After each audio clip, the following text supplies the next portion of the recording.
So Olga Meshoe, she's the eldest of three children, and I spent some time here in the United States while growing up, but a lot of it was back home in South Africa, in Johannesburg. I was in legal practice full-time for about 8 years, but I have a passion for young people and a passion for community work, and so even though I'd done well and made partner before the age of 30, I was like, there must be something out there that I feel as if I can lend myself to from a cause perspective. Well, you see, the values of ensuring that truth is represented, the values of ensuring that people get equal opportunities to be able to be who they are and to be who they are proudly, and to ensure that the injustices that we experienced as South Africans, and particularly Black South Africans through apartheid, never happens again, is part of the reason why I actually find myself doing DAISY work. So DAISY stands for Defend, Embrace, Invest in, and Stand by or Support Israel. And its reason for existence is actually to deliberately oppose what the BDS movement is doing. But truth and integrity and hope, and frankly, just real opportunities for everybody is part of the reason as to why I do what I do.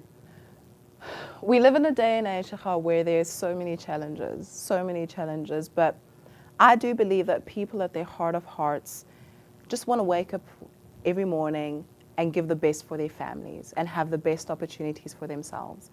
So if our governments could be, what are the opportunities that we can create for our people? What are the opportunities that we can create for relations across borders, for relations across different color lines? What are the opportunities that we can ensure exist for the betterment of just society generally? It would be that, and not a case of what's in this for me and I'm just going to take this for me, but more of a relationship and an attitude and a leadership of how can I best serve you? You know, one of the examples that I've learned from my faith is that if you want to be the greatest, you've got to be the servant of all. So governments and leaders that would teach more about servanthood, serving each other, caring for each other, young people that would be about our parents have done so much for us. How can we take their lessons and improve that legacy to create a better future? Not always want to be fighting and always wanting to have to prove ourselves. I'd be excited if that could be the case.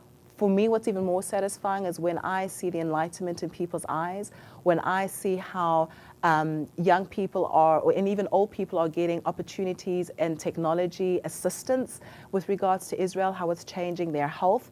I'm also seeing the creation of beautiful friendships across color lines, across faith lines. And frankly, Shachar, if I'm to lose a few friends, if I'm to lose popularity for the now, but then be able to sow seeds that are going to germinate within the next 5, 10, 15 years' time, then that's okay.